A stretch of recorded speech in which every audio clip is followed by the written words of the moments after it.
Hello, welcome to OJ Studios. Please enjoy this week's short story. Baby Girl by Olivia Julius. Chapter 1: The Fight. Mark was halfway through his second cup of coffee when he felt the silence grow sharp. Tessa stood at the sink, her hand resting on her round belly, glaring at him like she'd heard his thoughts before he even opened his mouth. "I just don't see the point," he said, for the third time that week. "We're already reading the books. You've got that app that updates every time the baby grows a fingernail. What's a class going to teach us that we don't already know?" Tessa didn't say anything at first. She kept rinsing the spoon in slow, deliberate circles under the water. That was her new thing. When she was mad but didn't want to yell, she cleaned. Slowly. Precisely. Like she could scrub her frustration into the drain. Finally, she turned around. "It's not about knowing facts, Mark. It's about preparing together. As a team. Emotionally. Practically.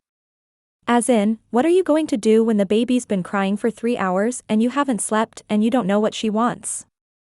He shrugged. "I'll figure it out. Like every other dad in history." "That's not good enough anymore." Her voice cracked slightly. "You think showing up in the delivery room is where your job starts?" "That's not fair," he said quickly. "You know I'm going to be there. I'm not some deadbeat." "Then act like it." Her eyes glistened, just for a second, before she blinked it away. "Take the class with me. Be in this with me. Not just the easy parts. The scary parts too." Mark leaned against the counter, rubbing the back of his neck. He wasn't heartless, just overwhelmed. He was still adjusting to the idea that his life was about to be completely reshaped. And now she wanted him to sit in a room full of strangers and talk about diaper cream? "Look," he said, softening his tone. "I get that you're scared. I am too. But a class isn't going to fix that. I just don't want to waste our time on something that's probably going to be 90% common sense and 10% watching a video from the 90s. Tessa folded her arms. "It's not for me. It's for us. So we don't fall apart when things get hard." Mark opened his mouth to argue, but the look on her face, tired, sad, determined, shut him down. She wasn't nagging. She was pleading. And maybe, just maybe, he was being a jerk. "I'll think about it," he mumbled. "No," she said, voice firm now. "You don't get to think about it. Either you want to show up for this, or you don't." She walked past him, slow and stiff, and disappeared into the hallway. A few seconds later, he heard the bedroom door close. Mark stared at the now cold cup of coffee and muttered to himself, how the hell did this get so complicated? He had no idea that soon, complicated wouldn't even begin to cover it. Mark hesitated outside the bedroom door, hand hovering near the knob. He could hear her moving around inside, dresser drawers opening, the soft rustle of clothing, the occasional sniffle she was trying to hide. He hated this part. The aftermath. The moment when the fight was over, but the silence lingered like smoke after a kitchen fire. He opened the door gently. Tessa stood at the foot of the bed, struggling to pull a maternity top over her growing belly. She was wearing one of the softer ones, the kind with the side ruching and floral print that she said made her feel less balloon-like. Her hair was tied up in a messy bun, and her eyes were red-rimmed but dry now. Mark leaned against the doorframe. "Need a hand?"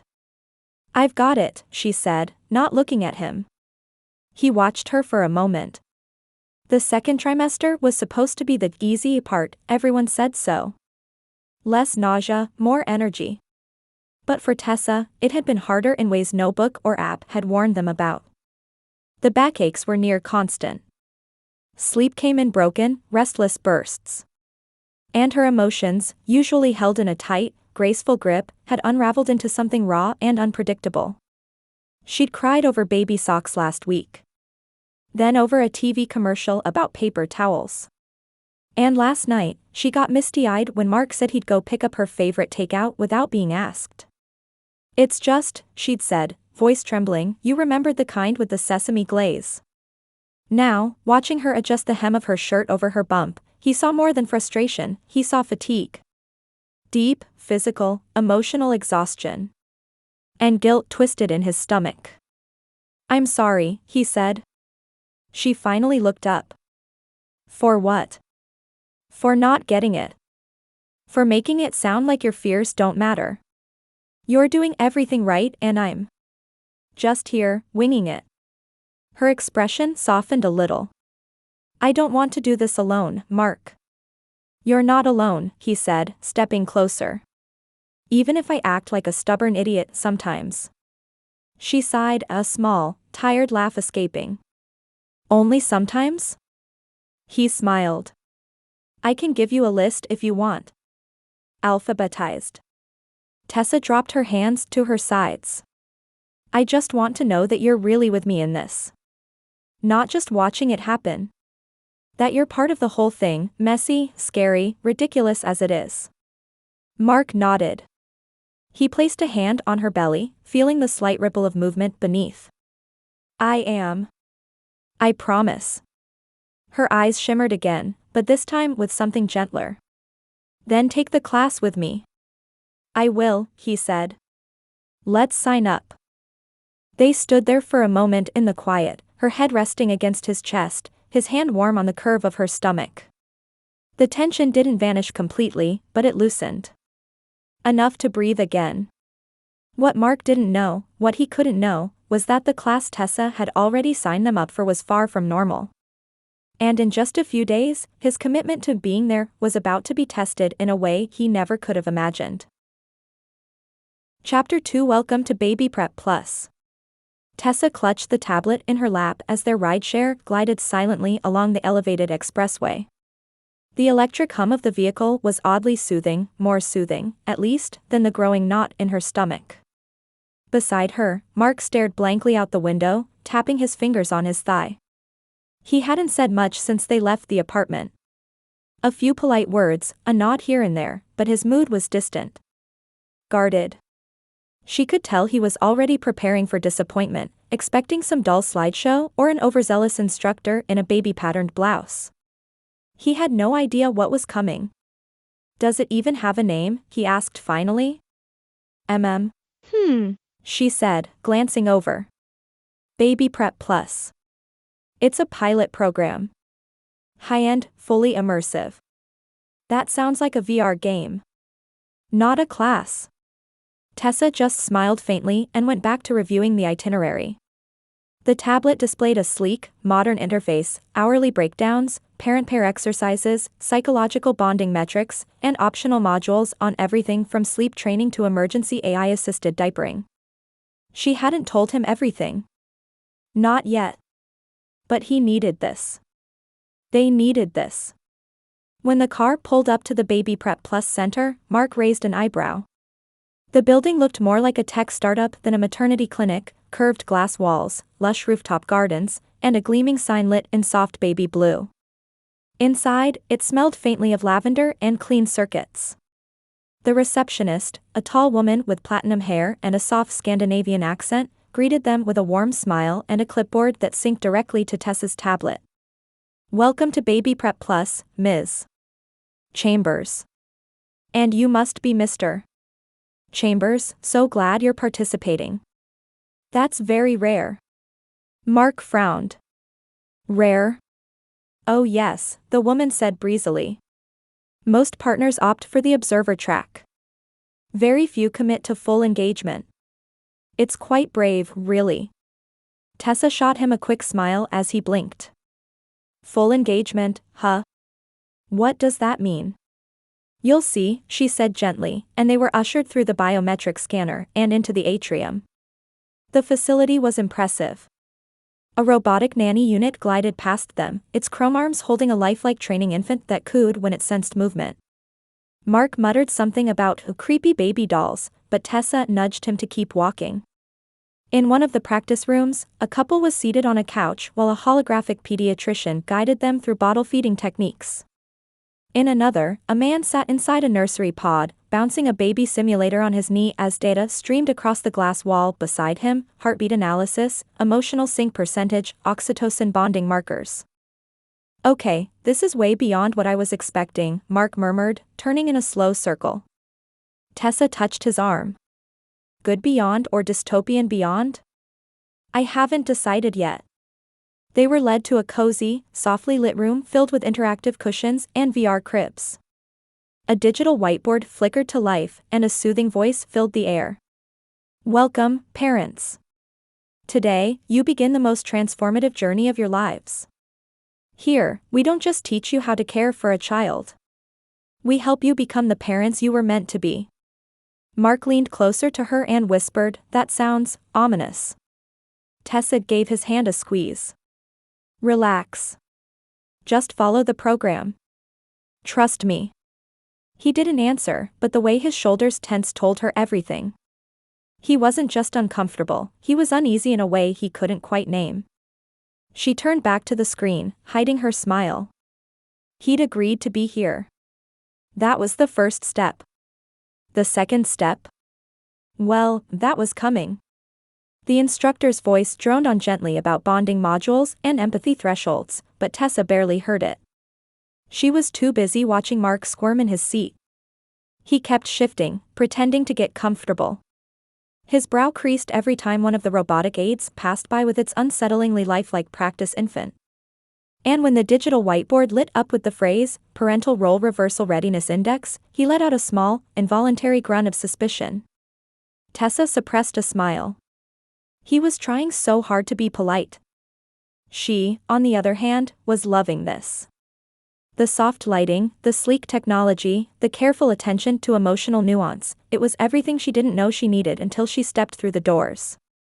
For the first time in weeks, she didn't feel like a nervous wreck pretending to be calm. Here, she was allowed to be both things at once, expectant and anxious, strong and vulnerable. She touched her belly gently, fingers spreading over the curve of it. The baby inside stirred, just a flutter. Her daughter. That word still made her heart skip, daughter. She hadn't told Mark yet. The clinic had offered early genetic mapping as part of her second trimester screening. She hadn't even meant to find out the gender so soon, but when the nurse had smiled and said, "Would you like to know?" something inside her whispered yes. A girl. A tiny, growing girl with her father's eyebrows and, hopefully, her mother's stubbornness. Tessa hadn't shared it with Mark yet. Part of her wanted to hold it close, like a secret charm. The other part, well, she wasn't sure how he'd react.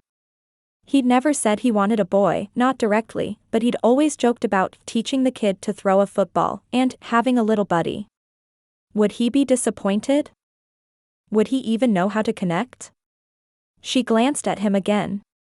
He was frowning at one of the android assistants, who was currently diapering a practice baby with mechanical precision. "Do you think they programmed it to sigh like that?" he muttered under his breath. Tessa smiled faintly. Probably.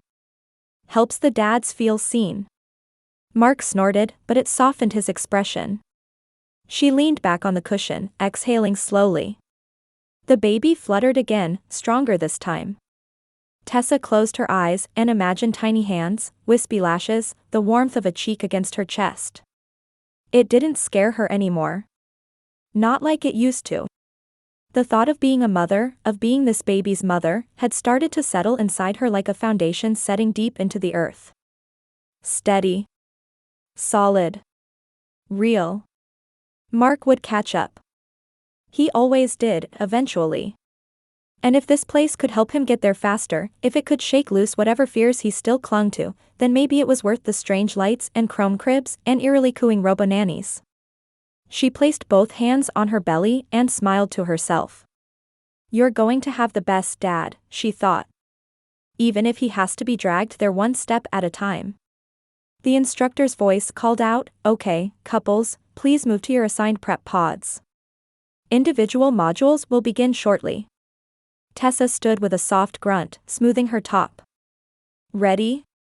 Mark looked like he was about to ask a question, then decided against it. He just nodded. As they followed the guide down the corridor, Tessa gave her belly one last pat. Hang tight, she thought to her daughter. You're about to meet Daddy in a whole new way. Chapter 3 Trust Exercises. Mark stepped into the pod and immediately felt like he was on a set from a sci-fi movie. The walls were curved, smooth, and glowing softly, like the inside of a high-tech egg. There was no door, just a gentle breeze at the entrance, as if air pressure alone kept the space sealed. In the center of the pod was a padded table, and on it lay what looked like a sleeping infant. Except it wasn't a baby.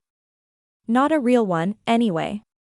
It was one of those eerily lifelike simulants, rubber skin with programmed reflexes, soft twitching eyelids, and the occasional gurgling sound that made Mark's skin crawl a little.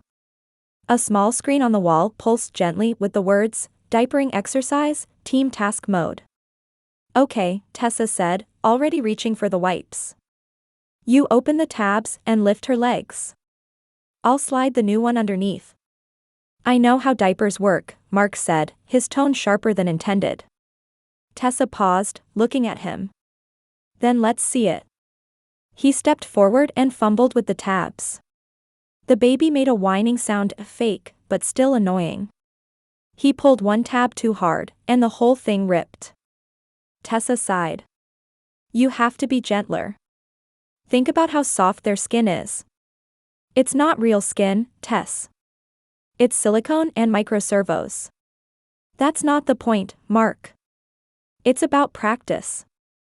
"I am practicing," he snapped, grabbing another diaper from the bin beside the table. "But every time I try to do something, you're breathing down my neck." "I'm trying to help, because you're making a mess of it." "Oh, I'm sorry, I didn't realize I needed a micromanager-in-chief while I changed a robot's diaper." The baby simulator began to cry louder. The screen pulsed, team cohesion score, 32%, warning, high tension detected. Tessa threw down the wipe. "You know what? Maybe this was a mistake. You didn't want to come, and you're clearly not taking this seriously." "I am taking it seriously. You're the one turning every task into some moral lesson." A sharp chime rang out overhead. "Pod suspended," the AI voice announced. The lights inside dimmed to a soft amber. A moment later, the door breeze reversed, and the pod opened. The instructor, a tall woman with a calming presence and sleek gray blazer, stepped inside. Her expression was neutral but firm. "Mr. and Mrs. Chambers, please step out of the pod." Tessa flushed. Mark's jaw tightened, but he followed her out into the hallway. The instructor led them to a quiet alcove with 2 cushioned seats and a wall screen displaying soft waves. She looked at them both before speaking. "That wasn't a failure. It was a moment. And it told us something important." Mark crossed his arms. "Let me guess. I'm the problem." "No," the instructor said evenly. "The problem is disconnection. You're working beside each other, not with each other. Parenting, real parenting, doesn't work that way." Tessa sat down with a sigh. Mark stayed standing. "You, Mr. Chambers, need to learn how to trust your wife," the instructor continued. "Not just when she's in control, but when she's asking you to share it." Mark frowned. "I do trust her." "You trust her intentions. That's not the same as trusting her process. Right now, you're reacting. Deflecting. Not because you don't care, but because you're afraid of not being good at this." Mark didn't respond. The words hit a little too close to home. "You're not here to prove anything," she said gently. "You're here to learn. And to connect. Which means failing together. Figuring it out together. No one wins if you're keeping score." Tessa glanced up at him, her eyes tired but hopeful. "I'm not trying to beat you, Mark. I just want you in this with me." Mark let out a slow breath. He sat down beside her, finally. The instructor gave a small nod. "Good. We're going to reset your session with a different exercise, one focused on empathy. Full immersion. It will give each of you a chance to understand the other in a new way." Mark looked up, brows furrowed. What kind of exercise? The instructor smiled. You'll see soon enough. The instructor's office was nothing like Mark expected. No cluttered desk, no family photos, no degrees crowding the wall. Just a serene space, minimally furnished, with gentle ambient lighting and the low hum of integrated AI systems. It felt more like a meditation room than a place where decisions got made. Mark and Tessa sat side by side on a wide couch while the instructor, she had introduced herself as Dr. Haviland, tapped something into her wrist pad.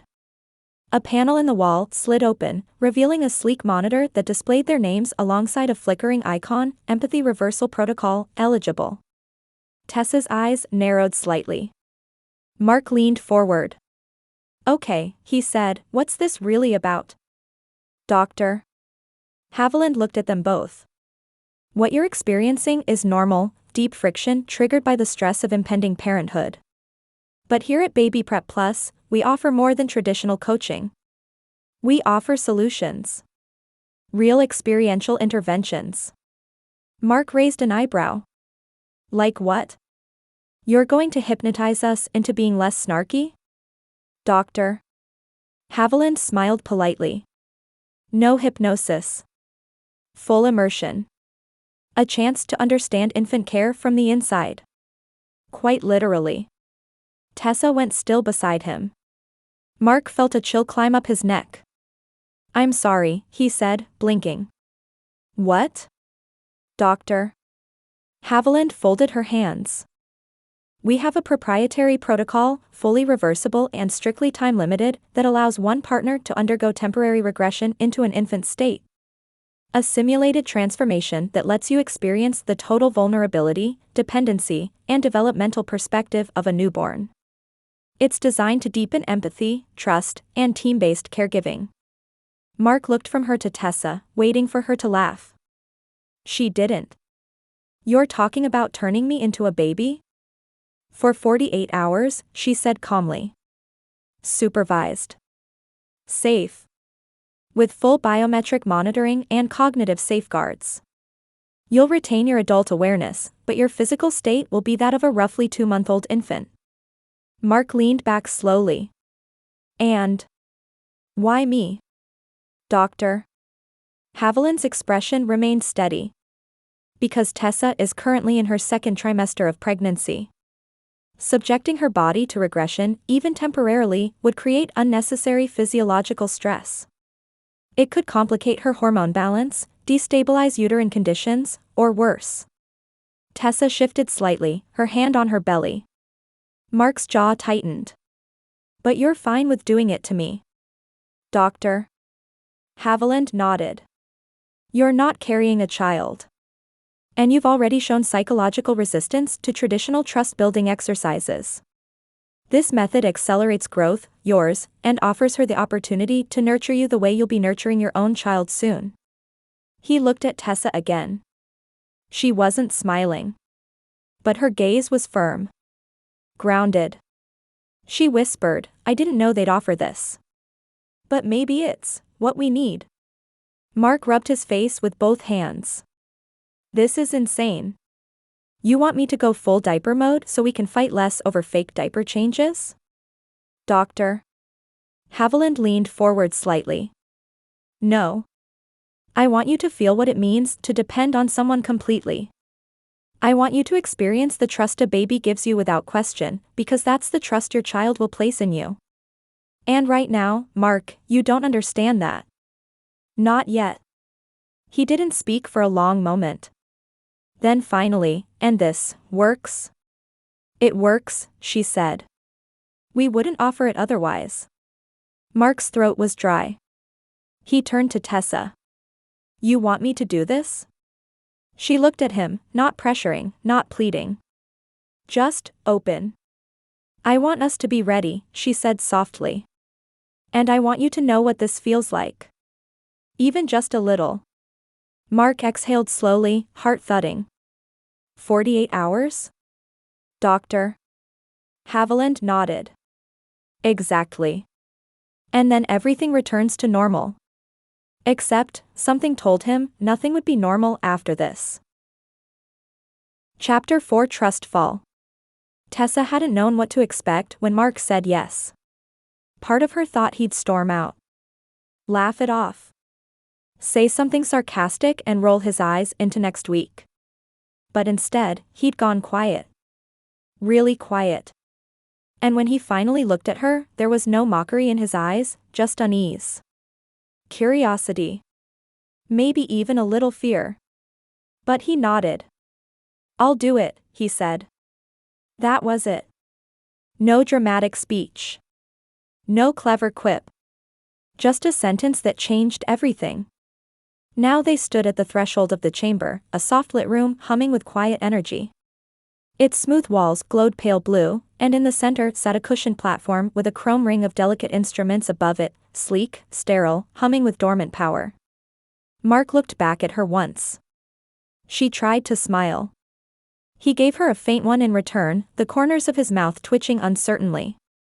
"Doctor." Haviland stood by the control panel. "You'll lie down on the central cradle, Mr. Chambers. Once we begin, you'll lose full motor control for several minutes. Your adult cognition will gradually dim but won't vanish. You'll retain your inner voice, though we recommend letting go and allowing the process to unfold naturally."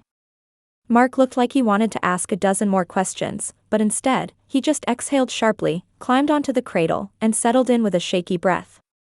Tessa watched him carefully, arms folded across her belly. Her heart was racing. As soon as Mark was still, "Doctor." Haviland tapped a command on her wrist panel. A soft chime filled the air. And then, almost casually, "Doctor." Haviland said, "Mrs. Chambers, before we begin, we do offer an option regarding biological sex presentation during regression. It can mirror the original or be customized. Since Mark won't be aware of the change during the physical transition, the choice is yours." Tessa froze. She hadn't expected that. Hadn't thought about it. A question that simple carried a weight that made her breath catch.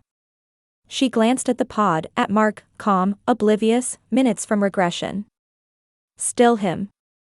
Still masculine. Still thinking this would be temporary, educational, slightly embarrassing. Her hand slid to her belly, almost without thinking. Her daughter kicked softly, a little tap against the inside of her ribs, as if reminding her, "I'm here too." Tessa swallowed. Would it make a difference? Would it make him feel what it meant to be her child, to really feel it, from the inside out? She could picture it, tiny dresses, bows, soft baby giggles. And more than that, empathy. Understanding. Not just fatherhood practiced in theory, but experienced from a place of deep emotional resonance. She looked back at him. Mark had no idea what was coming. No idea what he'd learn. But whatever happened, it had to matter. It had to mean something. Her voice was quiet but firm. "Make her a girl." "Doctor." Haviland nodded professionally, making the adjustment on her console. Tessa lingered there, watching the man she married slowly begin his descent into infancy. Into helplessness. Into her arms. She touched her stomach again, eyes shining with the barest shimmer of emotion. "If she's going to know what it's like to be my daughter," she whispered, "then he should too." A soft pulse of light rippled across the chamber. "Doctor." Haviland spoke into the interface. Initiating sequence. Nanobot release in 5 seconds.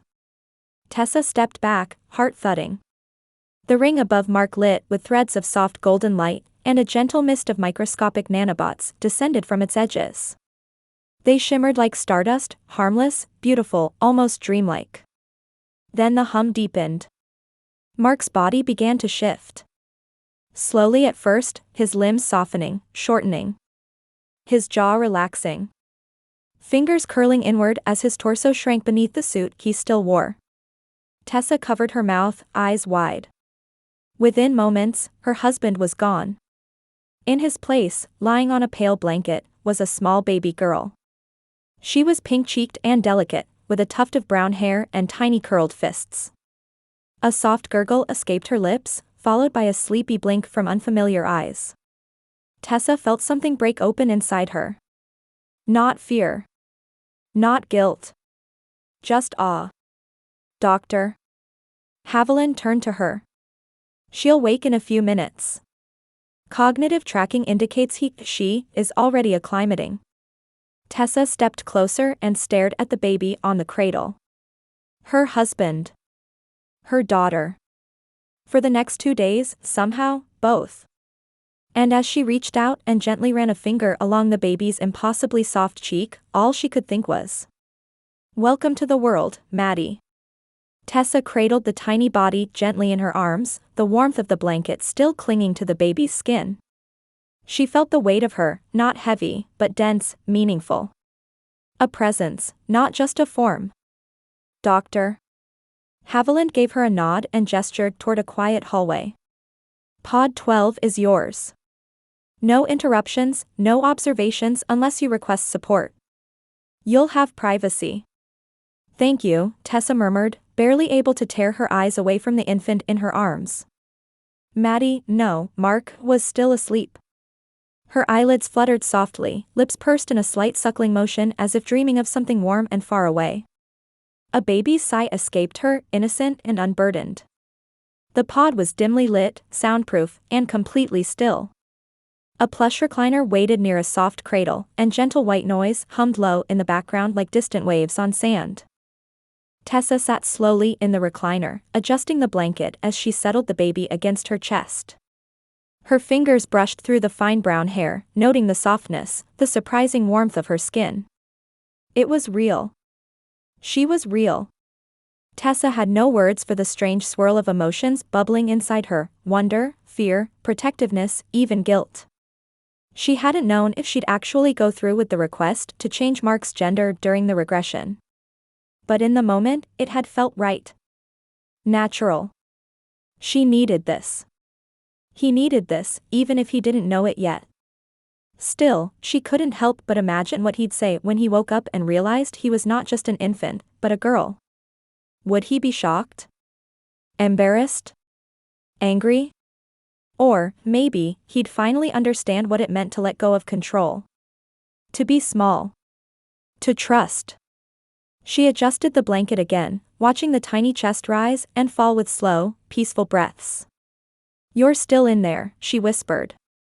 "You're still you, just smaller. Softer. Closer to her." She pressed a kiss to the baby's forehead. "I hope, when this is over, you'll see why I needed this. Why we needed this." Maddie shifted slightly in her arms, letting out a soft, mewling whimper, but didn't wake. Tessa sighed and leaned back into the chair, letting the warmth of the moment wrap around her like a cocoon. The future could wait. The questions, the awkward conversations, they could all come later. For now, she would hold her daughter. Even if only for a little while. Chapter 5, Soft World. It started with warmth.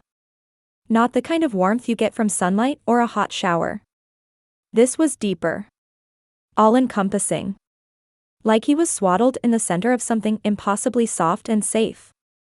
Mark tried to open his eyes, but his lids felt heavy, resistant. When he finally managed it, the world came into view like a watercolor, blurry, pale, too large. He blinked, and everything sharpened by degrees. He was staring up at a ceiling, bathed in dim light. Somewhere nearby, there was a rhythmic hum, like distant waves, soothing and slow. He turned his head slightly, and something rustled around his ears. A blanket? Why is everything so big? He moved his arms. Or tried to. They wobbled, slow and weak, like they were filled with pudding. Panic flickered in his chest. He tried to sit up. Nothing happened. His muscles didn't respond the way they used to. The command was there, sharp, clear in his mind, but his body ignored it. His arms flailed slightly, trembled, and then dropped uselessly to his sides. "They're not strong enough," he realized, a chill creeping through him. "I can't even lift myself." The thought sank in like a stone. This wasn't pretend. This wasn't some immersive VR sim where you could override the baby experience if it got uncomfortable. This was his body now, soft, fragile, powerless. He was completely dependent. If Tessa didn't pick him up, he wouldn't move. If she didn't feed him, he wouldn't eat. He couldn't even wipe his eyes or turn his head fast enough to look around the room. The frustration and fear crawled up his throat, ready to burst. But then he heard her voice. Soft. Close. And her hands. Warm. Gentle. Picking him up, like it was the easiest thing in the world. And suddenly he wasn't alone. He was still trapped, still tiny, still weak. But she was there. And for now, that was enough. His body didn't respond the way it should. His limbs were short. His core was soft. Even his head felt heavy, as if balanced on a too small neck. His heart started to race. What the hell is? Only, it wasn't his voice. It was a sound, a tiny, breathy coo. A gurgle. He tried again. A soft squeak. His chest rose faster now, small breaths coming in tiny huffs. He was moving, but like a puppet, sluggish and twitchy. He could barely turn his head without it flopping to the side. And his fingers, why were they so small? Then, a face appeared above him. Tessa. Her eyes were red-rimmed but smiling. She leaned over and scooped him up with practiced ease, settling him against her chest. The warmth of her body wrapped around him like a blanket, her heart beat a steady drum beneath his ear. There you are, she whispered. Hi, Maddie. He froze. Maddie? The name didn't register at first. Just a sound. But then it hit, a second later, like a splash of cold water. Maddie? That wasn't a nickname. That wasn't his name. His eyes widened, and he made a soft, confused noise, a whimper almost too small to matter. But inside, Mark's thoughts were spinning. Why did she say Maddie? Why did his body feel so small, so weak, so? Then it clicked. Oh God. His breath hitched. Tessa was still smiling, rocking slightly as she held him. It's okay. You're safe. You're doing great. He tried to say something, anything, but all that came out was a quiet hiccup. A baby's hiccup. His voice, his body, gone. Or no, not gone. Changed. And not just into a baby. But a baby girl.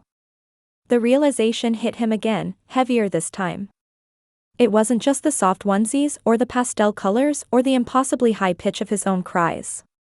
It was the way Tessa held him, gentler, more protective. The way the world responded to him now. The cooing strangers. The little girls who pointed and said he was adorable. Everything around him mirrored something he'd never been before. And it made something stir in his chest, a strange, uncomfortable swirl of shame, curiosity, and confusion. It wasn't just about the loss of control anymore. It was about identity. About the expectation woven into every dress, every hair bow, every sweet little girl comment from a stranger. He'd always been Mark. Husband. Man. Stable, grounded. And now. Now he was Maddie. Diapered. Dressed. Doted on. He didn't feel wrong in the body, exactly, it wasn't pain. It was dissonance.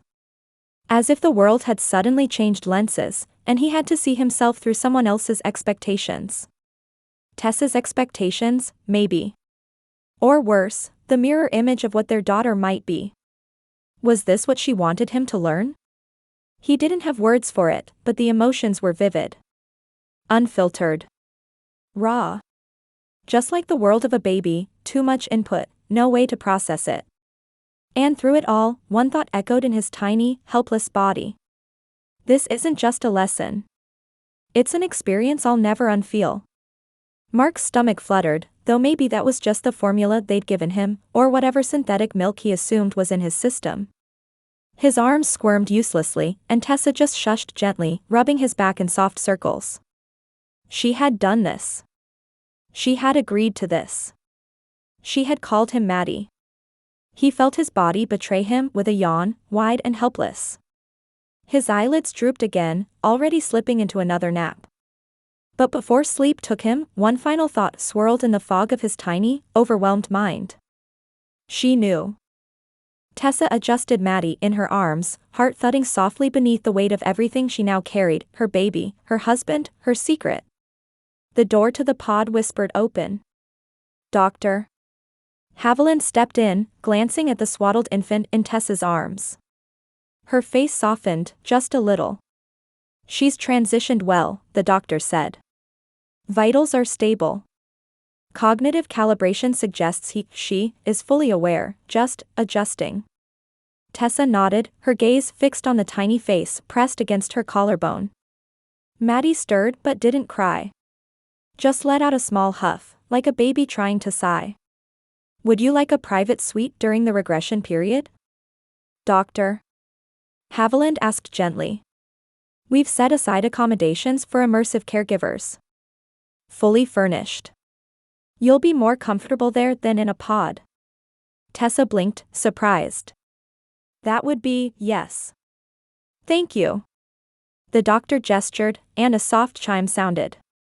A moment later, a sleek white robot nanny unit rolled into the room, arms folded gently at its sides. Its round face displayed simple, friendly features on an LED screen. "This is Unit R3A, Haviland said. "It can assist with feeding, soothing, changing, though of course, you're welcome to handle everything yourself. Many parents prefer to. But we offer support wherever needed." Tessa nodded slowly. Her instincts screamed to stay hands-on, to hold Maddie herself as long as she could. But 2 days was a long time, and her own pregnancy was still very real. "I might need help with the little stuff," she admitted quietly. "We're here for that," the doctor said. "Would you like help getting her changed and dressed before we move you to your suite?" Tessa hesitated, then looked down at the simple wrap the nanobots had left Maddie in, white cotton, no warmth or personality. She nodded. "Yes. I want her to feel, I don't know, like herself, doctor." Haviland stepped back, and the robot gently extended a padded tray from its chest, presenting a small stack of items, a fresh infant diaper, soft wipes, and a tiny pink onesie with puffy ruffle sleeves and frilly trim around the leg holes. Tessa let out a small breath she hadn't realized she was holding. "She'll look adorable," the doctor said with a small smile. "Most parents find the first change deeply emotional." Tessa laid Maddie down gently on the cushioned surface R3A extended. The baby whimpered, a soft confused noise that made her heart ache. The robot deftly but gently peeled away the wrap, and Tessa helped lift Maddie's legs while the new diaper was slid into place, soft, snug, perfectly fitted. She ran a hand across Maddie's belly as the onesie was eased over her tiny arms. The ruffles framed her small legs, the puffed sleeves hugging her chubby shoulders. It was undeniably girlish. Undeniably sweet. But undeniably Mark, too. Or at least, it had been. Tessa gently scooped her back into her arms, now dressed and freshly changed. Maddie nestled into her chest without resistance, soft and warm and fragile. "Your suite is ready, doctor," Haviland said. "You'll have full privacy until the reversion. But if anything changes, or if you need us, we're just a word away." Tessa nodded silently. As she followed the soft-lit hallway with her robot escort, Maddie resting quietly against her, Tessa couldn't stop thinking. 2 days. 2 days of this. Of her. It wasn't going to be easy. But it might just change everything. Mark was awake. Not fully, not sharply. More like drifting between a dream and the faint weight of reality. But this time, something new crept in alongside the fuzziness. A presence. Mechanical. Precise. Unnatural. He blinked slowly, trying to adjust to the warm pink blur of his onesie and the overwhelming puff of something wrapped around his middle, a diaper, Jesus Christ, and then, he saw it. The robot. It moved like a ghost on wheels, smooth, whisper quiet, and way too big from his new perspective. Its white chassis gleamed under the soft lights of the room, and its expressionless screen face beamed a pixelated smile that didn't feel comforting anymore. Its padded arms whirred gently as it adjusted something near his changing supplies. To an adult, Mark imagined it looked sleek, safe, maybe even helpful. To a baby? It looked like a monster in a toy store suit. Every instinct screamed at him to cry, to flail, to crawl as far from its cold hands as his tiny body would allow. His stomach twisted.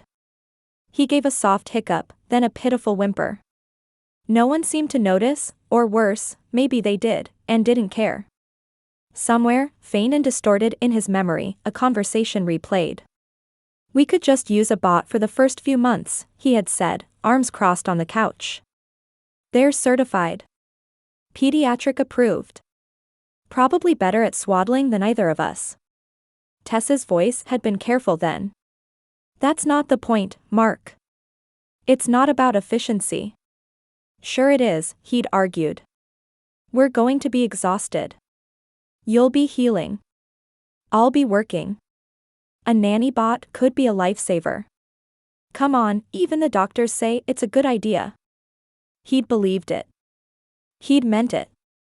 He thought he was being smart, practical. Protecting them from the brutal crash of new parent exhaustion. And now he was swaddled in pink cotton, lying flat on his back, staring up at a smooth-faced machine that beeped gently every few seconds and radiated the kind of cold, clinical energy that made his soft, helpless form tense instinctively. This thing didn't smell like home. It didn't feel like love. It didn't know him. He couldn't reason with it. He couldn't talk his way out of it.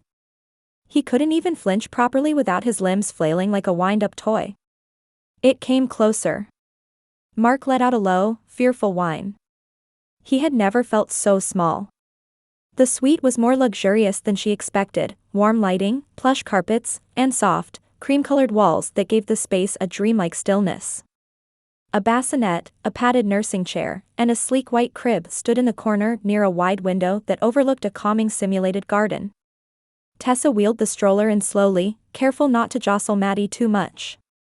The tiny girl lay curled inside, her ruffled onesie puffing slightly at the shoulders and legs, her arms resting limply across her belly. She was awake again, barely, but too quiet. Watching. Processing. Tessa could feel it. She leaned down and unbuckled the soft restraint. "Okay, sweet pea," she murmured, her voice instinctively soft. "Let's give you some space." She slipped her hands beneath Maddie's delicate form and gently lifted her out of the stroller, holding her close for a moment, feeling the warmth of that tiny body sink into her chest. Then she slowly lowered her into the crib. It was firm but padded, the mattress wrapped in breathable mesh and topped with an ultra-soft sheet in pale pink. Tessa placed Maddie on her back, then stepped back, arms crossed over her chest, unsure why her heart was beating so fast. Maddie squirmed slightly. Her small arms drifted outward in that instinctive startle reflex, and her head rolled gently to the side.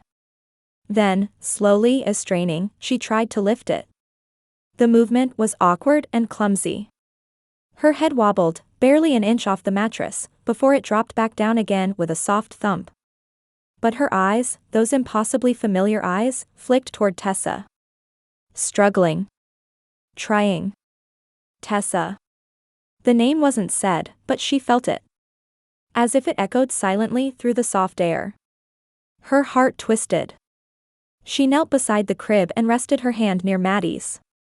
The baby's fingers twitched toward her, so tiny, so uncoordinated, but it was enough. "I'm here," Tessa whispered.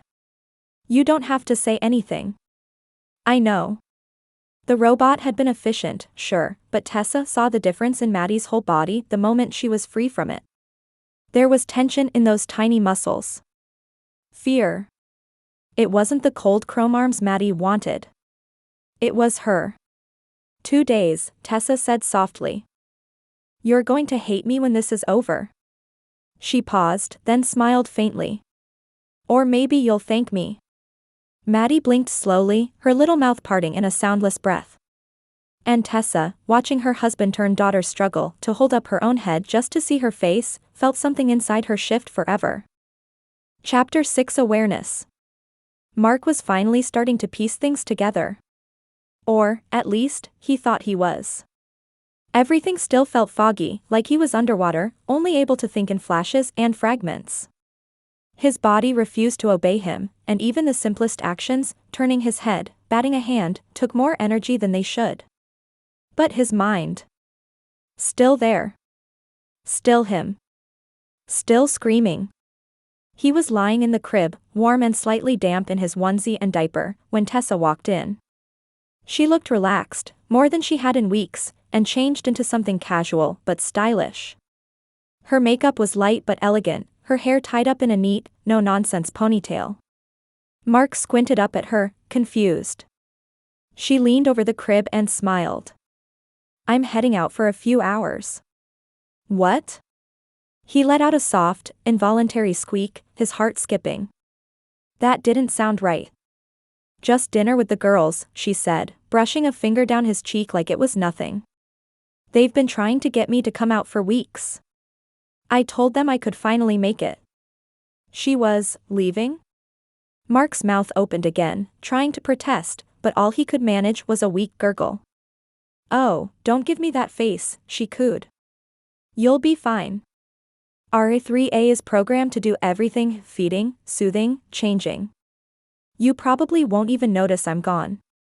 He noticed. The robot was already gliding forward from its charging port, arms neatly folded, its emotionless LED face beaming that same bland, neutral smile. The soft whirring of its servos made Mark's tiny heart leap into his throat. From this angle, flat on his back in a crib, the thing looked massive. Towering. Less like a caregiver and more like a machine in a lab experiment he couldn't escape from. Memories swirled up again, him, on the couch weeks ago, casually telling Tessa that robots were the future of parenting. That they were safe. Efficient. Doctor endorsed. He'd believed it. But now, from here, from this helpless, dependent vantage point, every smooth motion of the bot's arms looked like a threat. Every touch felt too cold, too exact. There was no soul in it. No instinct. No love. Tessa kissed his forehead gently. "I'll be back in a couple of hours," she whispered. "Try not to be too dramatic." She didn't mean it harshly. She just didn't know. She didn't know what it felt like to cry and have no one understand. To reach for a warm hand and feel cold silicone fingers instead. To be alone in a crib with something that looked like comfort but felt like a lie. The door slid closed behind her with a soft hiss. Mark stared up at the pale ceiling, blinking back helpless tears he hadn't meant to shed. The robot approached silently and reached for the side of the crib, preparing to lift him. He whimpered. He didn't want formulas or lullabies or synthetic arms. He wanted Tessa. But she was gone. And for now, the machine was all he had. The robot's cold hands were under him before he could make another sound. With mechanical precision, R3A reached into the crib, lifted his tiny body, and cradled him against its smooth chest. It wasn't rough, exactly, every movement was padded, sterile, efficient. But it was wrong in the worst way. There was no hesitation. No gentle touch. No warmth. Mark squirmed in the machine's arms, a panicked, weak flutter of limbs that accomplished nothing. He tried to cry out again, not that it mattered. To the robot, his cries were just noise. Data points. Adjustments on a behavior chart. The bot laid him down on the changing table with a soft thud. The mat was warm and self-cleaning, the air around it gently infused with lavender-scented mist. A soft mechanical chime sounded overhead. "Begin diaper refresh." Mark let out a frantic whimper. He felt the tabs peel away. The soft warmth of the open air.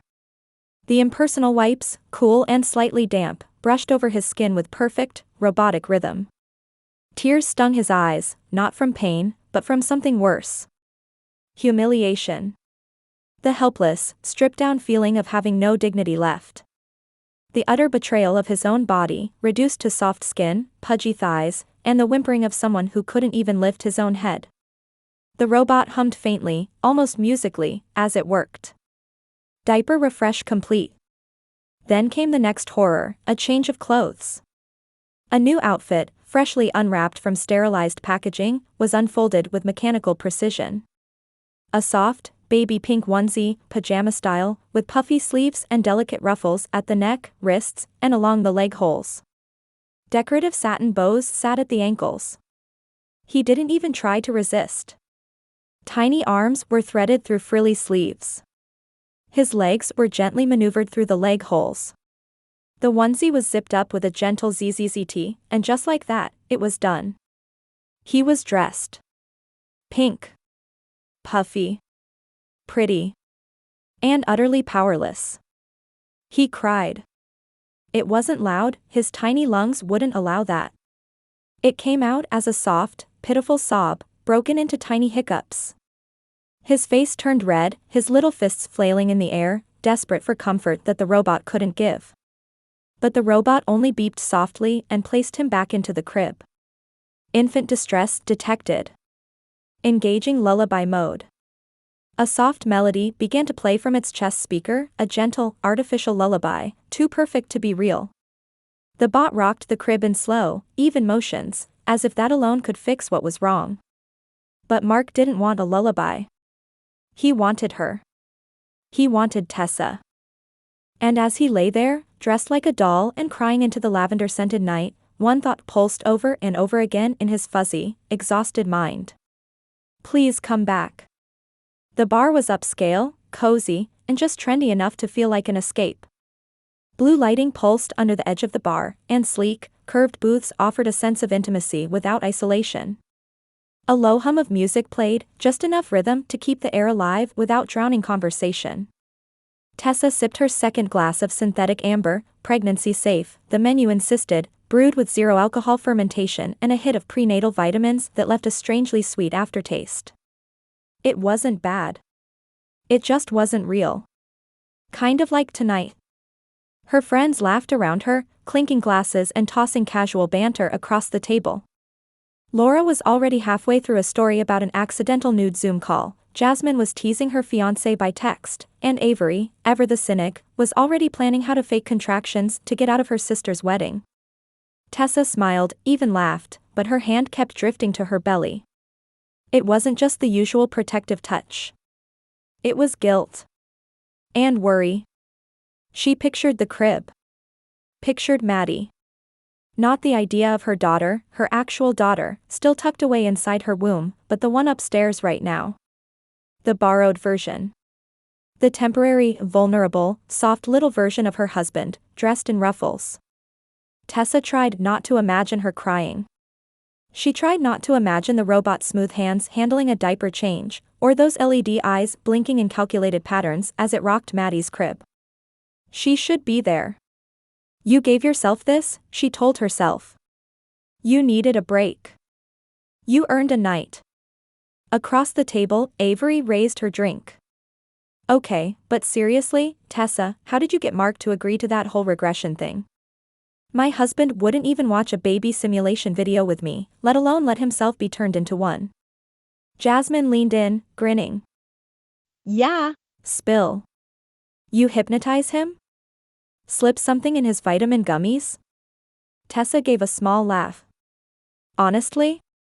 He agreed on his own. He was hesitant, but I think he wanted to prove something. To me. To himself. Laura whistled. Well, damn. I've been trying to get my guy to go to one parenting class and he says he's too busy with work. You've got yours crawling around in diapers. That's commitment, Avery added with a wink. Then Jasmine smirked and raised an eyebrow. Be honest, you ever think about keeping him that way just a little longer? Tessa blinked. What? Come on. Jasmine said, laughing. 2 peaceful days with a cute little baby who can't argue with you? No dishes, no snoring, no sports on TV? Sounds like a dream. Laura snorted. You could dress him up, teach him patience, remind him who really runs the house. Avery cackled. Hell, I'd turn mine into a baby girl and take a damn vacation. The table burst into laughter. Tessa forced a smile, but her fingers curled tightly around her glass. The image of Maddie, eyes wide, trying to lift her tiny head just to see her, rose again in her mind. Then a new voice cut through the noise. "Looks like the party's here." A man, late 30s, well-dressed, confidently casual, approached their booth with a bright smile. He slid a glass onto the table in front of Tessa. "Saw you from the bar," he said smoothly. "You look like you needed something stronger." The girls hooted and nudged Tessa like teenagers. She gave him a polite smile. "It's synthetic. I'm pregnant." His eyes widened, clearly caught off guard. "Oh. Well. Congrats." "Thanks," she said, taking another sip. She didn't even look at the drink he'd brought. Jasmine giggled. "She's taken, but thanks for confirming she's still got it." Avery leaned in. "Better watch it, her man's currently in diapers." The girls exploded into fresh laughter, and the man gave a confused smile before retreating. Tessa laughed along with them, but it didn't feel right anymore. Her stomach twisted, not from alcohol or pregnancy, but from something colder. Something was off. She should be upstairs. Not here. Not laughing. She pushed the drink away and glanced at her watch. Just a couple hours, she told herself. But in her heart, she already knew she wasn't going to wait that long. The room had gone still. Mark lay in the crib, blinking slowly, his tiny chest rising and falling with short, uneasy breaths. The light above the crib dimmed into a soft night mode glow, and the robot nanny stood at its designated care station, humming its standard lullaby. At first, the tune was gentle, if artificial, too smooth to be human, too precise to be warm. Then it changed. The melody faltered mid-note. The pitch warped. A chime hiccuped in the background, sharp and metallic. Mark's breath caught. The robot didn't stop. It continued rocking the crib in slow, rhythmic jerks, but its soothing hum started to distort, slowing, skipping, then merging into something no lullaby had ever been meant to sound like. "Hush, hush. Little. Byyyyyyyy. Don't you see rrryyyyyyy?" The voice bent and broke, the synthetic sweetness replaced with static-laced undertones. Words stretched and looped. Notes shifted half a step too high, too long. Like a record dragging its own needle. Mark whimpered. The robot's head tilted slightly, not malfunctioning, exactly, but off. One eye dimmed for a second, flickered back. The mouthline on its LED face warped into a lopsided smile, like a mask glitching in the middle of a performance. "Mom, Gigi, going to be, bye, yy. Mocking be tired." Mark let out a high, scared cry. It was instinctive, primal. There was no thought, no control, just fear. A baby's fear. One that said, "This thing is wrong, and it's touching my world." The robot turned toward him. "Infant distress detected," it said, its voice layered with static. "Engaging further soothing mechanisms." Mark cried louder. It reached for him.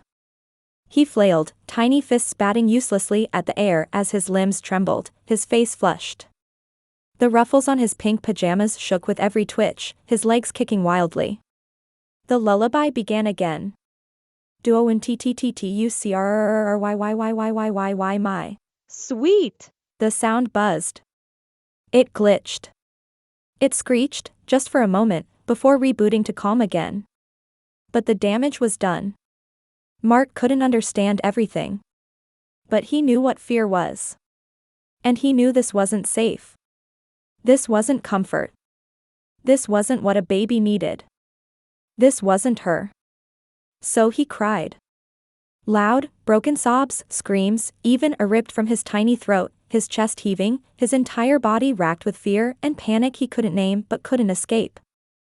And somewhere in that too-big crib, under flickering lights and a melody gone horribly wrong, one helpless thought echoed in his tiny, terrified brain. "Please come back, Tessa. Please come back." Chapter 7, No Substitute. Tessa didn't even wait for the elevator to finish its soft chime when she stepped back into the Baby Prep Plus suite. She had left early, cut her night short, and offered her friends an excuse they barely heard over their laughter. Something had pulled at her from the moment she sat down at the bar. A mother's instinct, maybe. Or just guilt that wouldn't let go. The moment the suite door slid open, she heard it. Crying. Not whimpering. Not the bored little coos of a restless baby. Real, ragged screaming. Her heart dropped. Maddie? She moved fast, crossing the quiet lounge space to the nursery with her purse still on her shoulder. As soon as she entered the room, the lights flared slightly in response to her presence, and that's when she saw it. The robot nanny was leaning over the crib. But something was wrong. Its head twitched slightly. One arm trembled in short, unnatural jolts.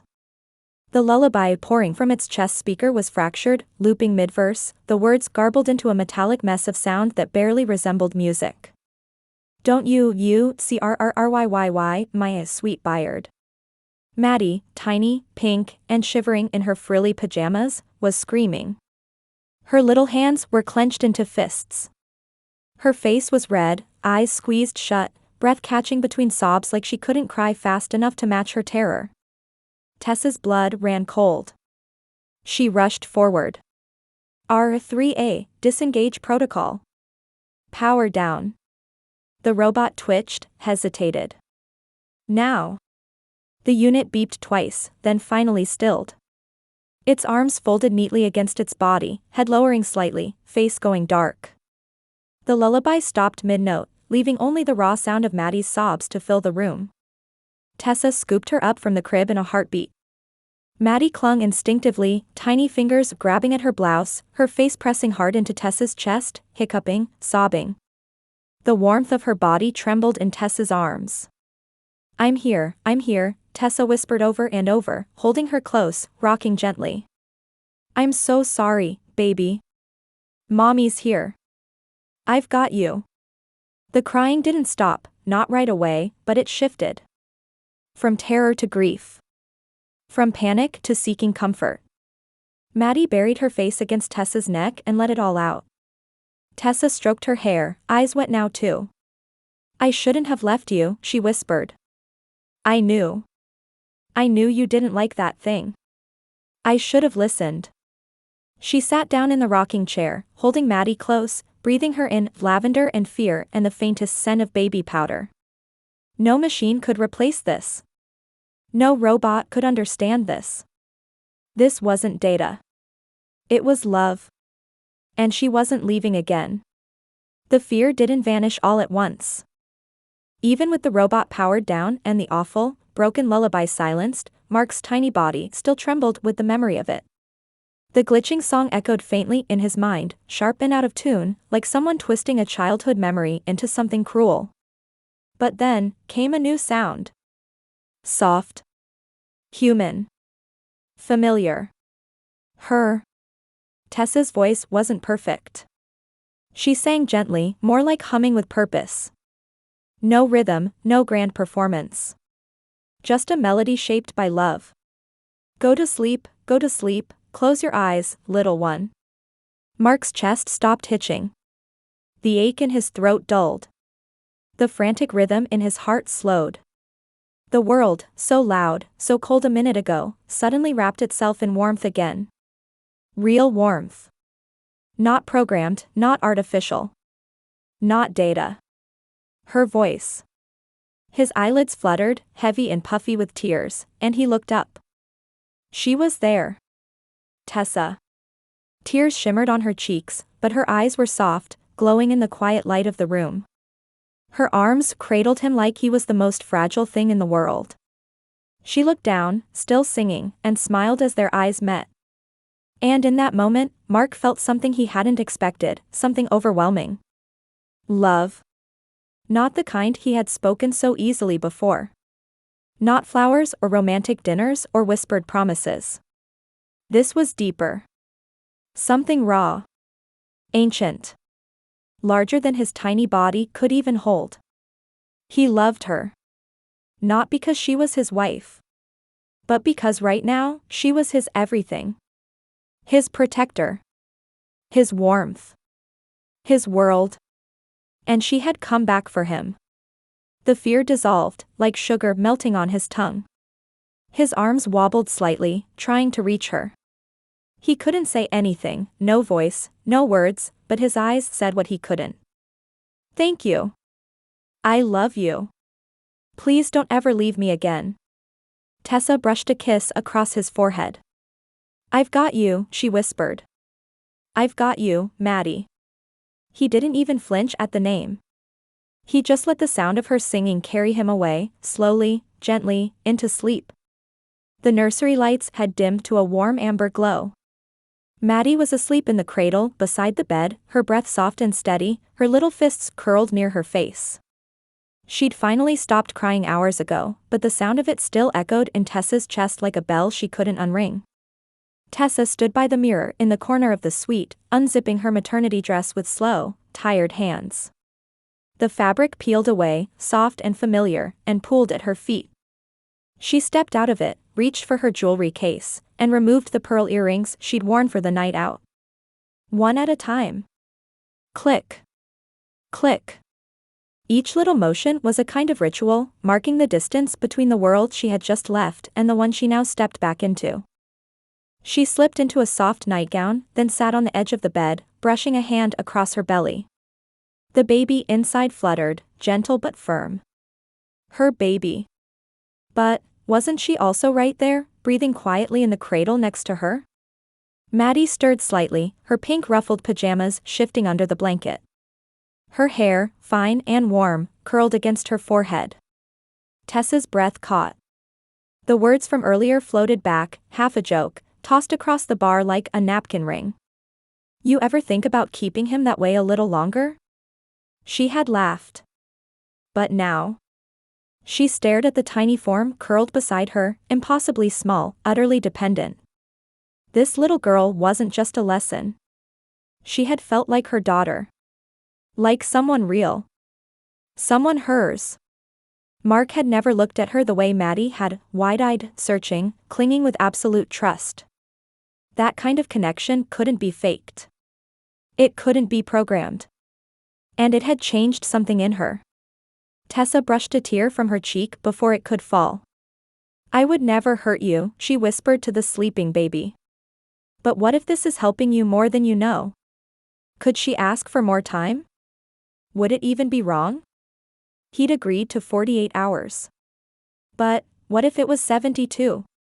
What if it was a week? What if Maddie stayed long enough to meet her real little sister? The thoughts twisted in her heart like roots growing into soft soil.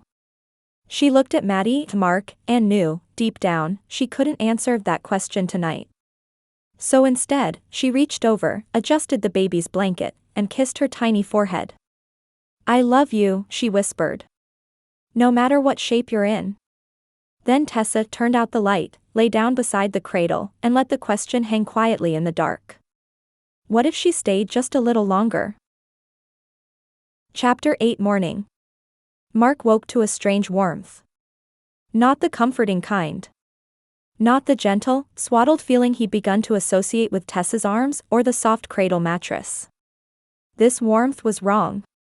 It clung to him, soaked into his skin, spread slowly across his lower half with a quiet, squishy finality. He blinked groggily, then squeezed his eyes shut again in embarrassment.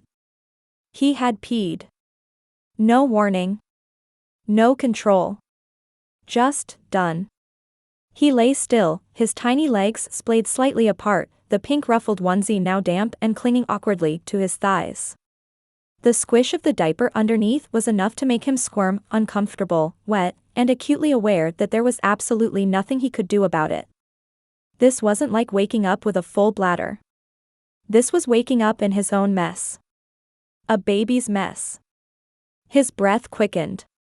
The discomfort grew, the cold starting to creep in at the edges where the warmth had already begun to fade.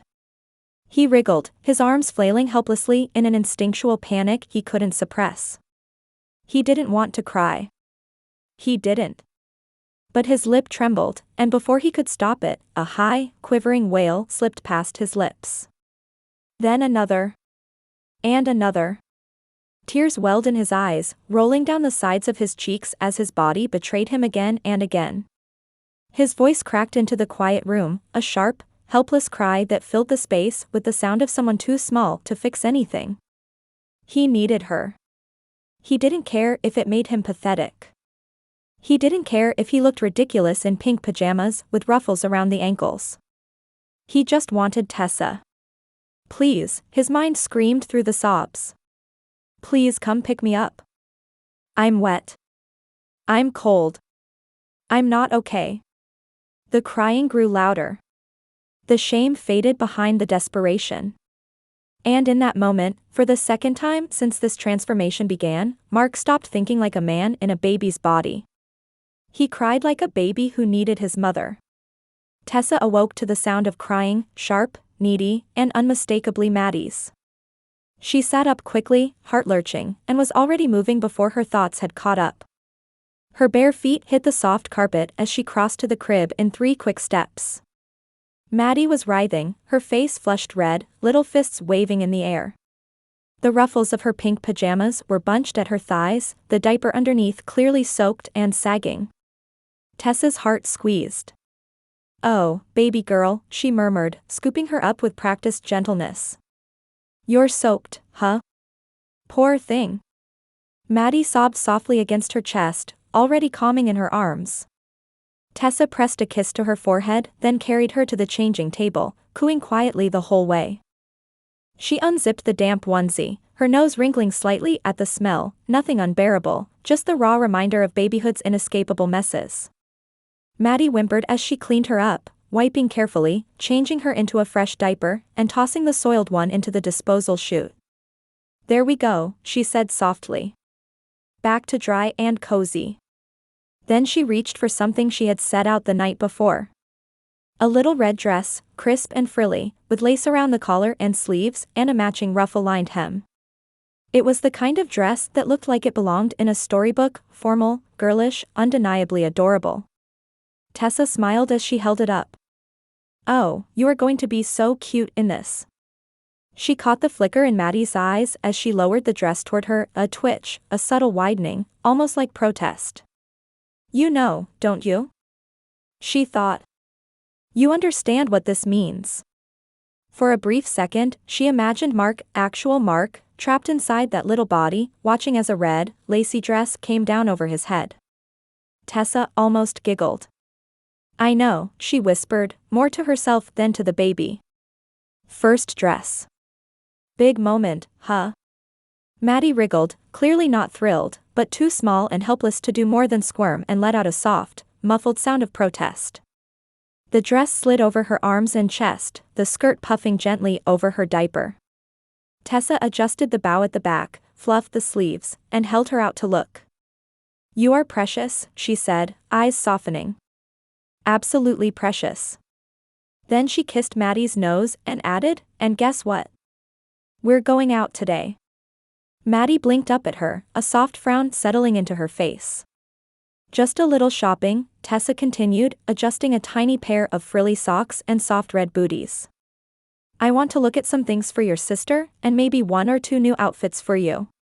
She scooped Maddie up and held her close, brushing a hand through her soft brown hair.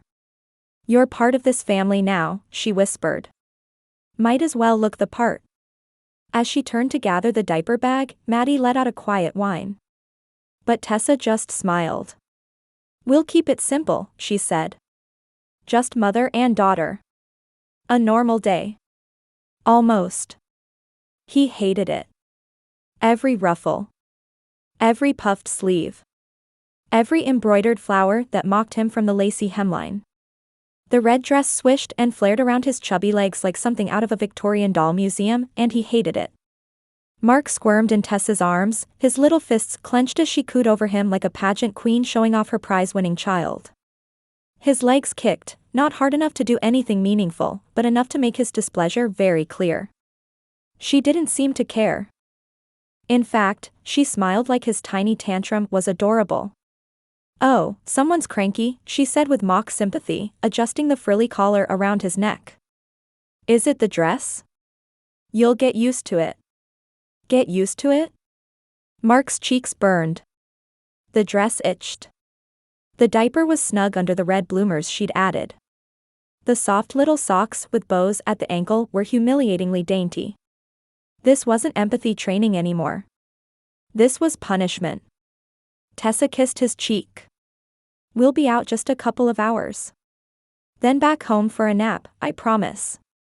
But Mark wasn't going to make this easy.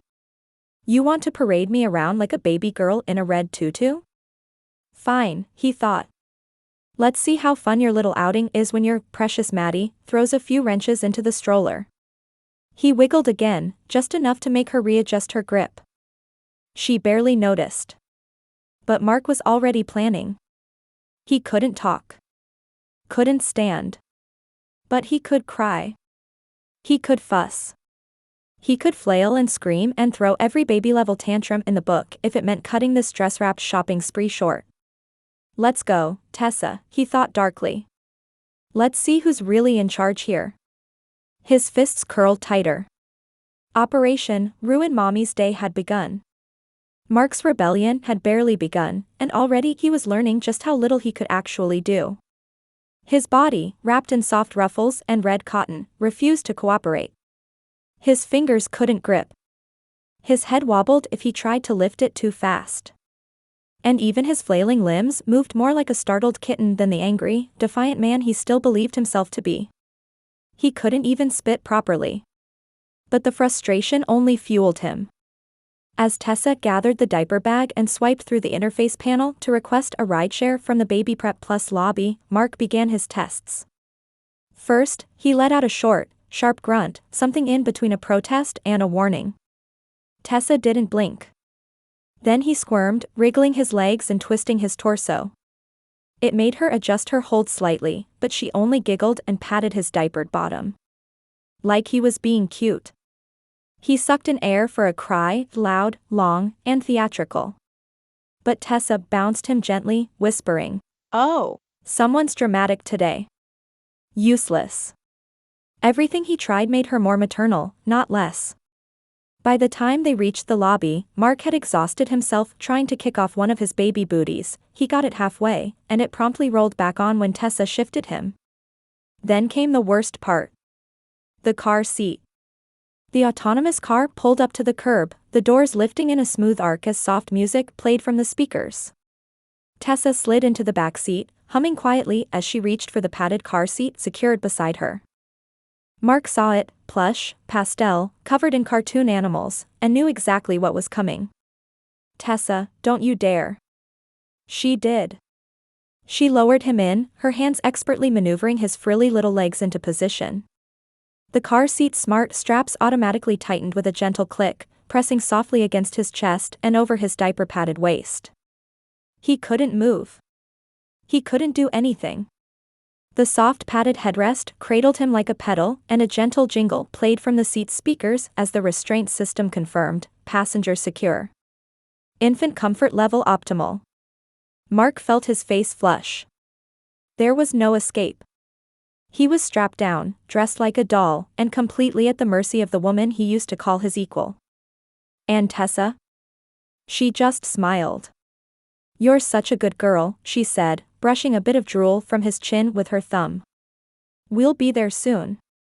Mark whimpered. Not because of the seat. But because, in this moment, he had never felt so powerless, or so seen, in his entire life. And the worst part? He wasn't sure if she even noticed. The car glided smoothly down the arterial road, the cityscape outside flashing past in quiet streaks of silver and gold.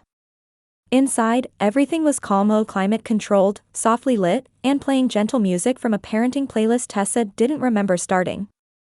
She glanced over at the car seat.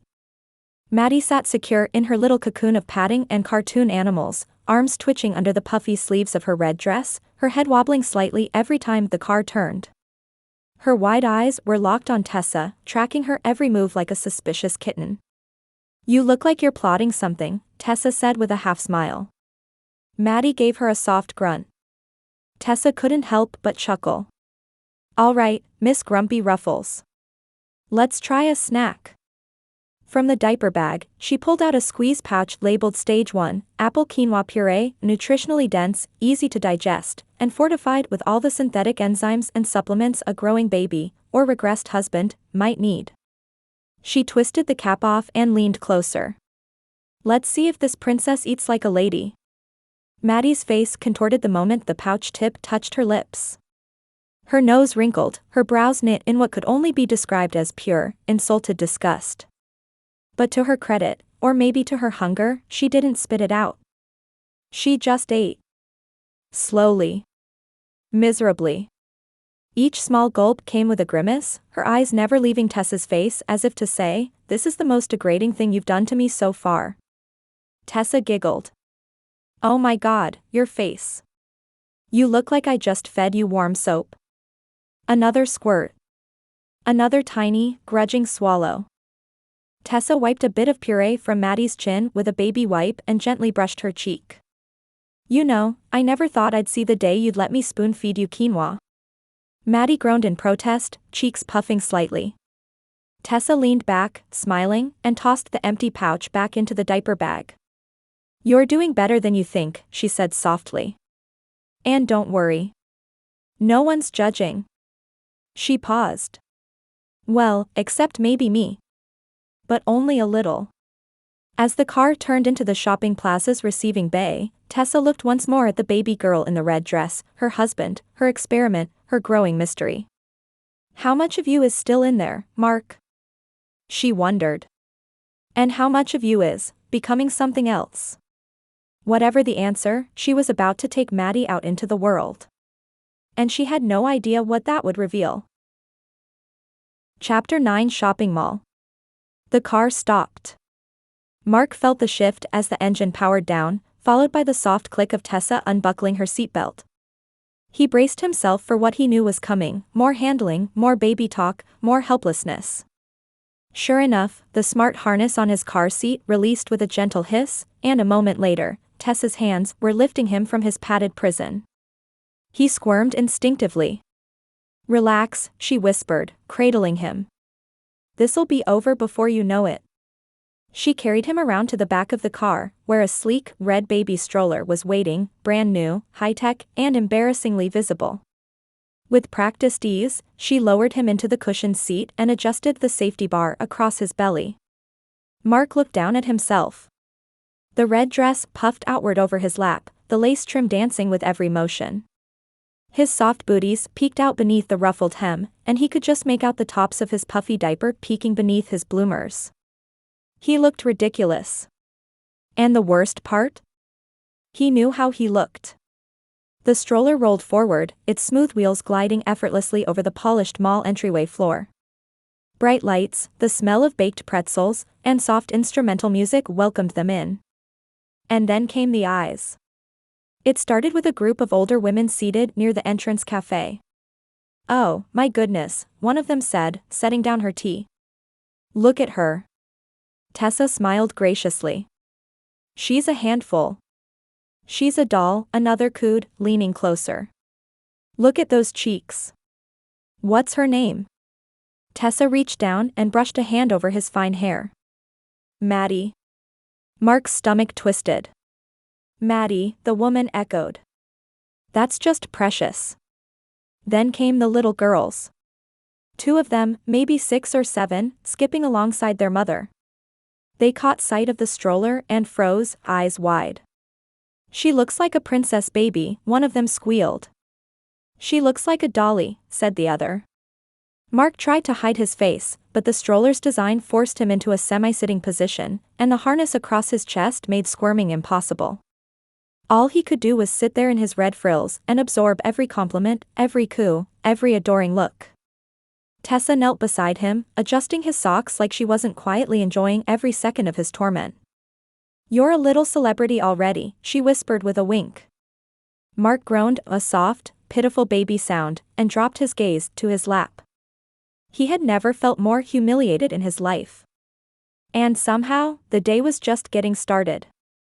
Tessa pushed the stroller past the cafe and down the central promenade of the mall, weaving through the relaxed weekend crowd. Maddie sat nestled in the seat, cheeks still flushed pink from the attention, her little fists balled up in quiet, frustrated protest. Tessa could feel the tension in her, even in her silence. Maddie was seething. But that didn't stop her from smiling. She turned into a boutique she'd been eyeing, Tiny Sprouts, an upscale baby clothing store with pastel displays and soft lighting that smelled faintly of vanilla and new fabric.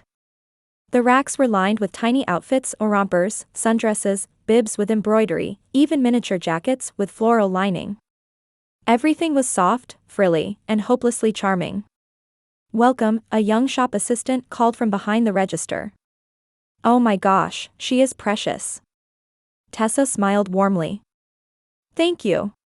"Her dress is so sweet," the assistant said, walking over to peer into the stroller. "Is this for a special occasion?" Tessa looked down at Maddie, her little face still stormy under the lace-trimmed bonnet Tessa had fastened on before they left the car. "Well," Tessa hesitated, then decided she couldn't help herself. "This is actually my husband." The shop assistant blinked. Then laughed. "I'm sorry, what?" Tessa shrugged lightly. "It's part of a parenting program. Very immersive." "That's Mark in there." The assistant looked again at the baby in the red dress, whose expression had turned from miserable to horrified. She tilted her head, half confused, half impressed.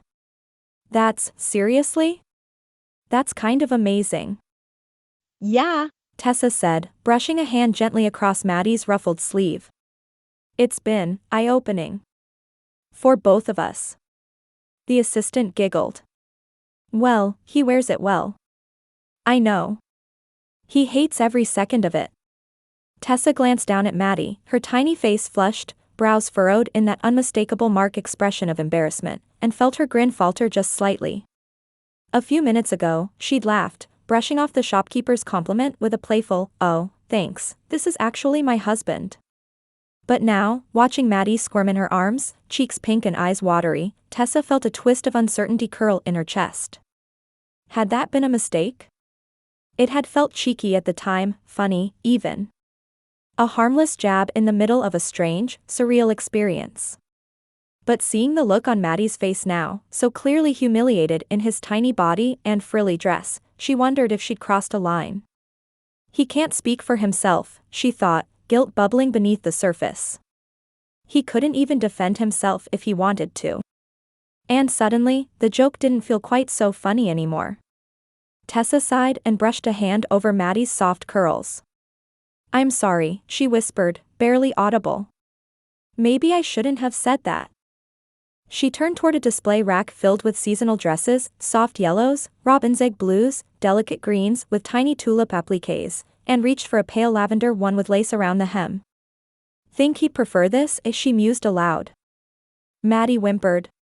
Tessa's heart swelled with a confusing mix of amusement, guilt, and something deeper, something harder to name. She wasn't just teasing anymore. This was becoming something else. She said it out loud. Mark's thoughts screamed inside his head, but his body could only tremble in silence. He sat in the stroller, barely able to wriggle, the ruffles of his red dress rustling as Tessa adjusted his bonnet under the warm lights of the baby boutique. She told a stranger. A complete stranger. That I'm her husband. The worst part? The girl hadn't even blinked. She'd laughed. And then she'd cooed over him, like he was a novelty, a funny, helpless little display item in satin and lace. He could feel the heat rise in his cheeks. Not the simple flush of embarrassment, but full-bodied rage, bubbling helplessly inside the tiny vessel he was trapped in. Then it got worse. Tessa lifted him gently from the stroller and carried him over to a small fitting nook, an area with soft benches and a baby changing table, clearly set up for in-store try-ons. "Oh, let's see how this one looks on you," she said in a sing-song tone that made his stomach churn. The lavender dress. Mark let out a soft grunt, trying to push back, but her grip was too firm, too practiced. She laid him down on the bench like he weighed nothing, carefully removed the red dress and replaced it with the new one, lavender, soft, and even more lacy than the last. He whimpered. "Aww." "You look like a little bridesmaid," the shop assistant cooed. Tessa laughed. "Let's try the green one next." He endured that one too. Then a yellow one, with eyelet sleeves and a pink sash. Then a blue one, with embroidered ducks and matching bloomers. Each change chipped away at his composure. Every frilly collar, every puffed sleeve, every coo and Aww. from the shopgirl or passing customers, it all landed like a slap on his pride. And finally, as Tessa reached for a tiny sun hat to pair with the blue outfit, Mark snapped. He let out a cry, a full-bodied, high-pitched scream. His little arms flailed. His legs kicked furiously. He twisted his torso and arched his back, wailing like a banshee in the grip of an existential crisis. It wasn't subtle. It was spectacular. Tessa froze, halfway through adjusting the sash. Whoa, okay. The shop assistant's eyes widened. Oh. She's really upset. You think? Mark thought, bellowing louder. Tessa tried to cradle him, bouncing gently, shushing. All right, Maddie, okay. I get it. That was too much. But he didn't calm. He screamed louder, wordless, furious, humiliated beyond belief. He didn't care about public appearances. He didn't care about Tessa's gentle coos. All he knew was that he had no dignity left. And someone needed to know. The scream hit her like a punch. It wasn't just crying. It wasn't a fussy whine or a tired little moan. This was raw. Full of fury, humiliation, and something deeper, grief, maybe. Desperation. The sound cracked open the polished bubble she'd been floating in all morning. Maddie. Shh. Tessa whispered, already scooping the flailing baby into her arms.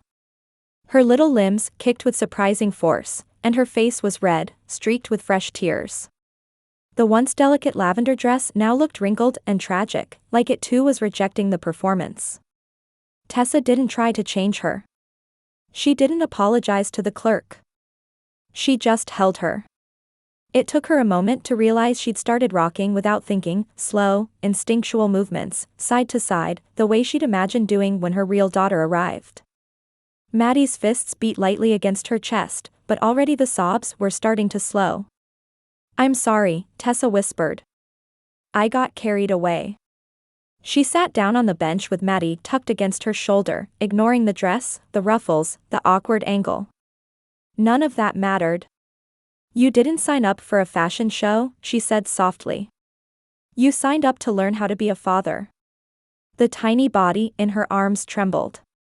I wanted to enjoy this. I did enjoy it, she admitted, brushing a hand through Maddie's soft hair. But I didn't stop to think how it might feel, for you. The shop assistant hovered awkwardly nearby, holding a tiny sun hat. Tessa looked up. I think we're done here. The girl nodded quickly. Of course. Take your time. Once she was gone, Tessa lowered her voice to a whisper, her lips near Maddie's ear. I hear you, Mark, she said. Even if you can't talk right now, I hear you. Maddie let out a final, shaky hiccup and sagged into her chest, exhausted. And Tessa just held on. She didn't bounce. She didn't dress her in anything new. She just wrapped her arms around her husband-turned-daughter and whispered, You're not just a doll. You're mine. And I'm listening now. She didn't know what the rest of the day would bring. But for the moment, at least, Maddie had what she needed most. To be held. The rage had burned out. All that was left now was quiet. Not the cold, sterile quiet of a crib or the glitching lullaby of a robot, but something warmer. Something real. Something human. Tessa held him close, and for the first time all day, maybe since the whole thing started, Mark felt safe again. Her chest rose and fell beneath his cheek. Her voice, soft and steady, murmured words he couldn't quite make out, but the tone was enough. Gentle. Reassuring. The kind of sound that wrapped around him like a blanket. He wasn't being teased. He wasn't being shown off. He wasn't being dressed like a doll. He was just being held. And it mattered more than he thought it would. His tiny fingers clutched weakly at the fabric of her shirt.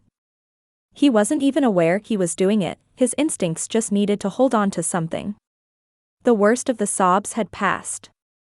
His breaths came in hiccupy little gasps now, but even those were starting to slow. Tessa shifted slightly, one hand gently stroking his back. "You're okay," she whispered. "I've got you." He believed her. It surprised him how much he believed her. In this moment, there were no frills, no ruffles, no humiliating dresses or public attention. There was just warmth. Her heartbeat. The smell of her shampoo. The subtle creak of the bench beneath them. He had cried because it was too much. Because he hadn't felt seen. Because some part of him thought he was going to disappear into Maddie and never come back. But now he didn't feel invisible. Now he felt real. His tiny body began to relax, melting into her arms, every fiber of his being saying, "Yes, this is what I needed." He didn't have the words. He couldn't speak. But if he could, he would have said, "Thank you." He thought they were done. After the meltdown, the dresses, the public cooing, and the emotional tidal wave that left him limp and nestled against Tessa's chest, Mark assumed they'd leave the store. Go home. Maybe skip the rest of the day entirely. But instead, Tessa shifted slightly beneath him and whispered, "Let's get you into something more comfortable." His stomach clenched, reflexively expecting more lace, more ribbons, another fresh dose of humiliation. But then she laid him gently on the padded bench, her hands moving with care, not the eager playfulness from before, but something quieter. Respectful. Thoughtful. She reached into one of the store's shopping bags and pulled out a new outfit. Not a dress. Not pink. It was a simple little baby boy's set, soft cotton shorts in navy blue with a matching onesie decorated with a cartoon rocket and the words, "To the moon," stitched across the chest. Mark blinked. He stared at the outfit as she unfolded it, then at her face. She didn't say anything, didn't wink or tease or make a big deal. She just changed him. Off came the lavender dress. Off came the ruffled socks and lacy bloomers. Tessa wiped his face gently, like she was wiping the slate clean. Then she dressed him in the new outfit, his first since arriving in this form that wasn't wrapped in bows or lace. And it stunned him. He hadn't realized how much it meant. How good it felt just to be seen again, as him. Even in a baby's body, even in a ridiculous rocket onesie, this felt like her way of saying, "I remember you." She adjusted the collar, fastened the tiny Velcro shoes, then lifted him into her arms again. Mark looked up at her. Tessa looked down. "I'm sorry," she said softly. "I got caught up in the fantasy. But this was supposed to help us. Not just entertain me." He couldn't answer. But he didn't need to. His small hand reached up, barely touching the collar of her shirt. And in his chest, something warm unfolded, like the first breath after a storm.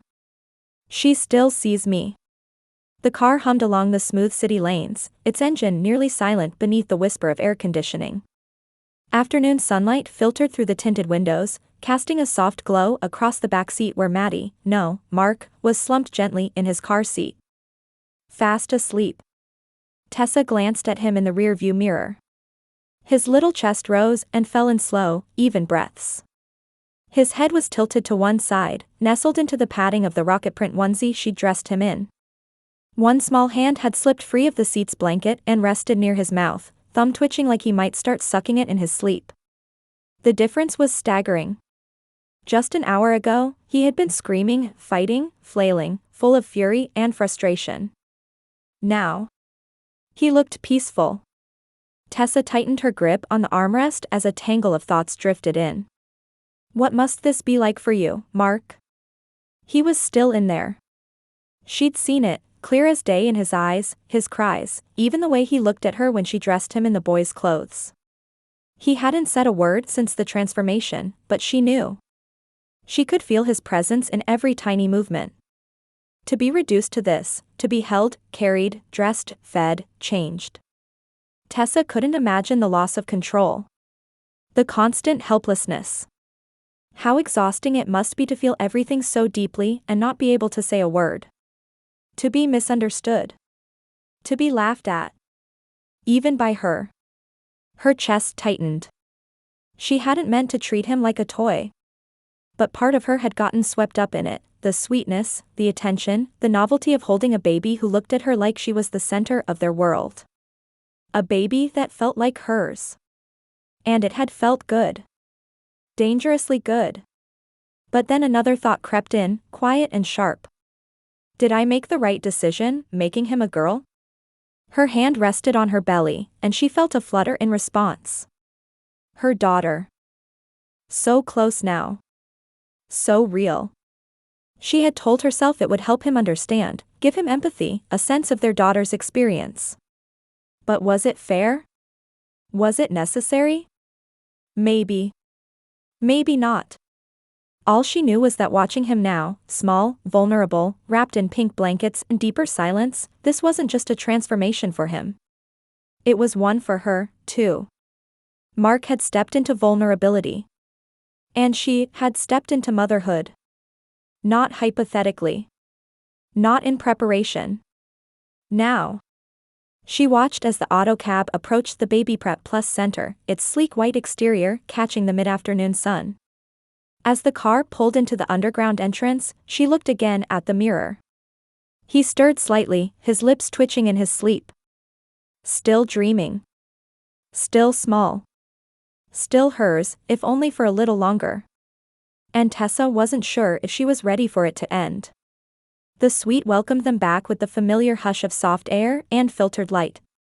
Tessa stepped inside, her arms cradling the warm, sleeping form of her husband-turned-infant. Maddie murmured faintly in her sleep but didn't wake, her head tucked beneath Tessa's chin. The diaper bag slid off her shoulder and onto the couch with a quiet thud. She didn't even bother unpacking it. Right now, all that mattered was giving Mark, Maddie, a place to rest. Tessa moved to the crib and gently lowered her into the padded space, careful not to rouse her. The baby stirred slightly, her face twitching in a soft dream frown, one tiny leg kicking lazily under the soft rocket print onesie. Tessa adjusted the blanket, tucking it around Maddie's belly with practiced care. Her hand lingered there for a moment.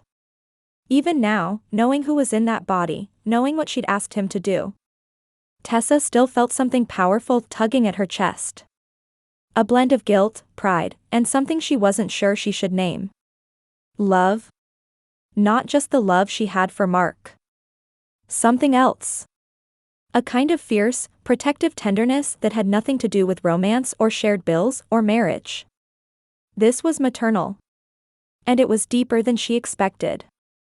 She sat in the rocking chair beside the crib and watched as Maddie sighed and curled slightly to one side, her fingers twitching softly in sleep. I hope you're dreaming about something nice, Tessa whispered. Not lace. Not dresses. Maybe rocket ships. Or old movies. Or Sunday mornings and coffee. The silence answered her. She brushed a fingertip along the soft fuzz of Maddie's hair and felt the weight of everything settle quietly inside her. 2 days. That was all they were supposed to have. And now, with barely half of it left, Tessa wasn't sure what she'd do when it was over. Because part of her didn't want to give this up. Not yet. Maybe not ever. Chapter 10, Green Dinosaurs. Mark woke with a start. Not from a nightmare, but from a feeling wet, warm, and unmistakably awful. It clung to his skin, squishy and damp beneath the fabric of his rocket onesie.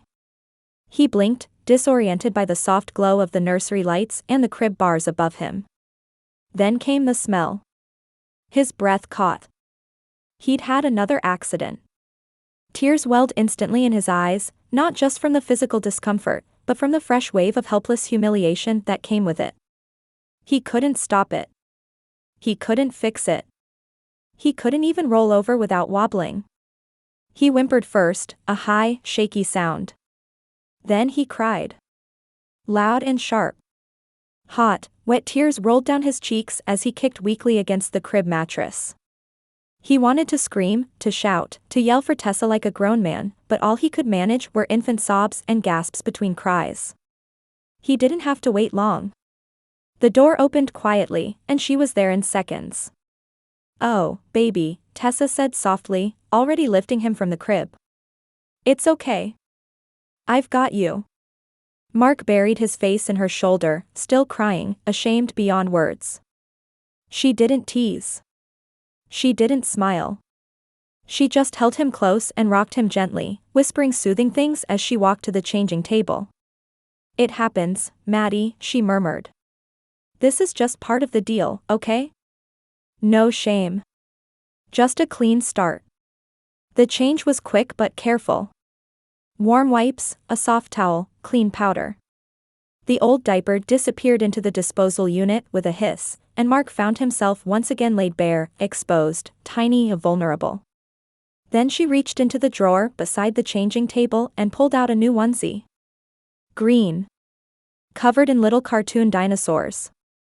It was soft cotton, footed at the legs, with a zipper that ran all the way from ankle to neck. She lifted his legs with one hand and slid the suit underneath, then carefully zipped him up. "There," she said with a smile. "All better. My little T-Rex." Mark hiccuped once, then slowly stopped crying. His skin was dry again. Warm. Safe. And despite everything, the accident, the change, the cutesy green outfit, he felt cared for. It wasn't pride. It wasn't dignity. But it was comfort. And for now, that was enough. The nursery had gone still again, the kind of stillness that only came after tears had been wiped away and the world felt briefly okay, again. Tessa settled into the rocking chair with Maddie nestled against her chest, now dressed head to toe in the green dinosaur onesie. The little spikes on the hood made her smile, cute, harmless, a touch silly, and the absurdity of her husband dressed like a sleepy baby T-Rex didn't even register as strange anymore. It just felt natural. She opened the picture book in her lap. Hey Goodnight Moon, the classic. The kind of book she had always imagined reading to her real daughter someday. But now, the words came easily, her voice soft and measured, each sentence drawing them deeper into that gentle world of whispering kittens and quiet old ladies. Maddie stirred a little, eyelids fluttering. Not asleep, but relaxed. Present. Tessa paused halfway through a page and looked down. She could see it again, the flicker of him behind those baby eyes. Not just a simulation. Not just a regression. Mark was still in there, still listening, still holding on. She closed the book quietly and let her fingers brush over the back of his tiny hand. "You know," she said softly, "I think you're going to be a great dad." Maddie's hand twitched slightly in hers. Tessa smiled faintly. "But more than that, this whole experience?" She looked down at the dinosaur print chest rising and falling against her. "It's made me realize how much I want this. Not the tech. Not the simulation. Just her. Our real daughter." She exhaled slowly. "I'm scared, Mark. I really am. But holding you like this, even just for a little while, has made me feel stronger than I expected. More ready. Like I really can be the kind of mom I always hoped I'd be." Maddie's lashes fluttered again. Her tiny fingers curled around Tessa's. Tessa brought the back of his hand to her lips and kissed it. "You've taught me more in the last 36 hours than any class, book, or app ever could." Her voice cracked slightly, but she didn't stop. "And when this is over, when you're you again, I hope you'll remember what it felt like to be held like this. Because our daughter? She's going to need you to understand." She paused, brushing a bit of hair from Maddie's forehead. "And now. I think you really do." He heard every word. Every page she turned. Every breath she took. Every soft, trembling syllable as she spoke about motherhood and fear and love. And he wanted to answer her more than anything. His mouth wouldn't shape the words. His throat couldn't produce the sounds. All he could do was lie there, swaddled in warmth, in dinosaur print fabric, listening to the woman he loved bare her soul above him. You're going to be amazing, he thought, willing the message upward into her, into the soft rhythm of her breath. You're already amazing. He wanted to say, you held me when I was at my worst. You saw me. You forgave me. He wanted to tell her that she hadn't just impressed him, she'd humbled him. That every moment she'd changed a diaper or soothed a tantrum or whispered something kind to a baby who couldn't say thank you, she had shown him what it meant to love without conditions. I hope, he thought, his little hand clutching weakly at her shirt, I hope I can be even half the parent you already are. Tears welled in his eyes, not from sadness, but from gratitude. From awe. From a longing to say what needed to be said. You will be the best mother. And I'll do everything I can to be worthy of being by your side. But all he could do was sigh. A tiny, breathy sound against her chest. And yet, as if she heard the message anyway, Tessa kissed the top of his head. I love you too, she whispered. And for the first time in what felt like forever, Mark believed that love could truly be understood, even in silence. The world was quiet. The lights dimmed themselves to a soft amber glow, the room adjusting gently for sleep. Mark felt the subtle swaying of the rocking chair beneath them, Tessa's body warm against his, her heartbeat steady, her breathing slow. Her hand moved in slow, rhythmic strokes across his back. Not out of duty. Not as part of the program. Just because she loved him. He nestled closer, his body no longer fighting, no longer afraid. The green dinosaur onesie kept him warm, and her arms kept him safe.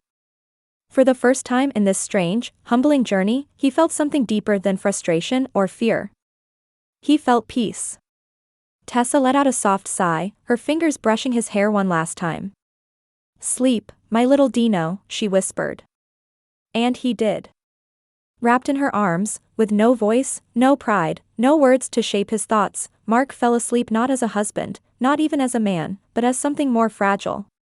Something open. Something loved. And beside him, Tessa slept too, her head tilted slightly, her arms curled protectively around the child she never expected to hold, but now couldn't imagine letting go. The room went still. And the quiet carried them both into dreams. Chapter 11 Morning Routine. Tessa woke to soft, broken sobs. It wasn't the loud, panicked cry of earlier meltdowns, just the gentle, pitiful weeping of a baby who had woken up uncomfortable, wet, and unsure of the world around them.